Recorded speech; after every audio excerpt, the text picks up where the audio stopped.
Hello, I'm Philip Brunelle, Artistic Director and founder of Vocal Lessons and organist, choirmaster at Plymouth Congregational Church in Minneapolis. So each day I have selected a different composer, and in each case the composer has had some role to play with both organizations. And in the case of today, these are unique moments. The composer is Hector Berlioz. Born in 1803, died in 1869. People said of him, there is no model among his predecessors. And he was regarded at the time as being bizarre and his music being discordant. Indeed, he demanded a lot of his performers, and he wrote these huge pieces, some of which were never performed in his lifetime because they were just too vast to be able to do it, such as his big opera, The Trojans, in 5 acts, which lasted more than 5 hours, and which has only recently become into vogue. The Metropolitan Opera finally got around to it. His most famous work is the Symphonie Fantastique, but he also composed a treatise on instrumentation, which was a very important guide for composers in the last century and this century. It still is.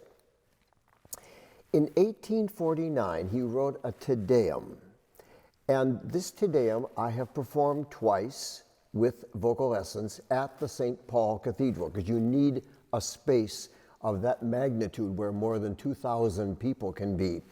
When he composed it in 1849, it was performed at this grand cathedral in Paris, Saint-Eustache. It had 900 performers. Now, we didn't do it with 900.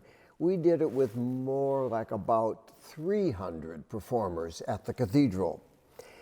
It's a massive orchestra with 4 flutes, 4 oboes, 4 clarinets, 4 bassoons, 4 French horns, 4 trumpets, 6 trombones, 2 tubas, timpani, 6 snare drums, strings, and organ. And then 12 harps. Well, if I was going to do this piece, obviously we were going to do it with 12 harps.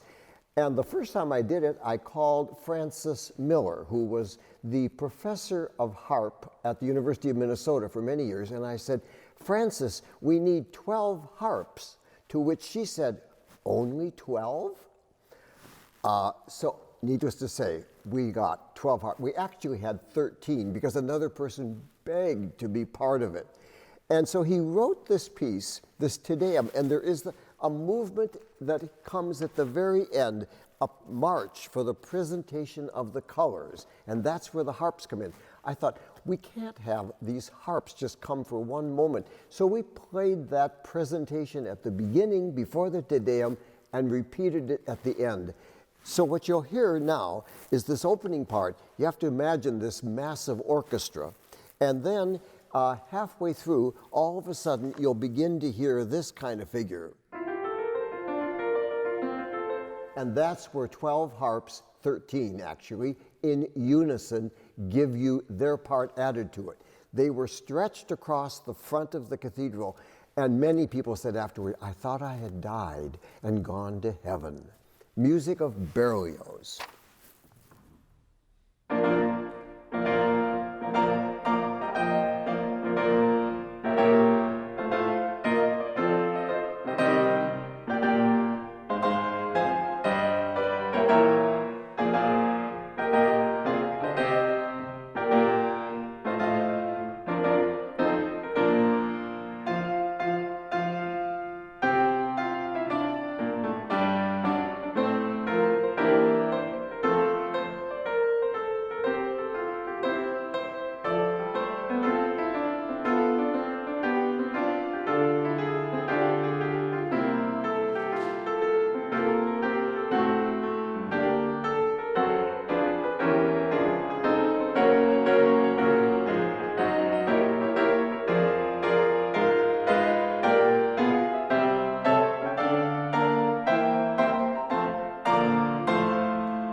So you get the idea what 900 people might have sounded like singing and playing the music of Berlioz and his Te Deum.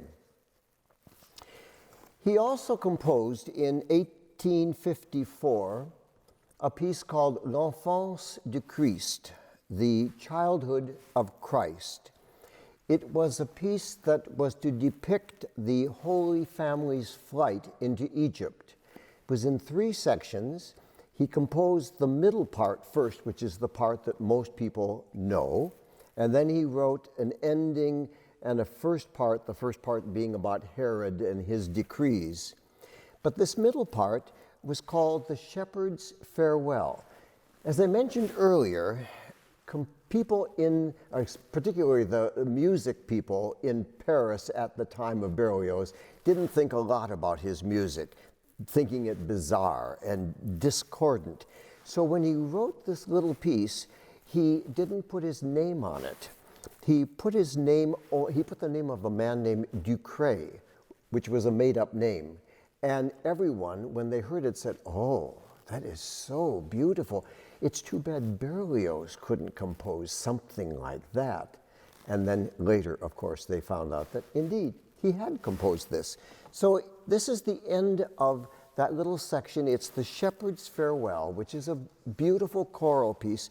And then it leads into an orchestral interlude, sort of the travel of the Holy Family going to Egypt.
Have a wonderful day.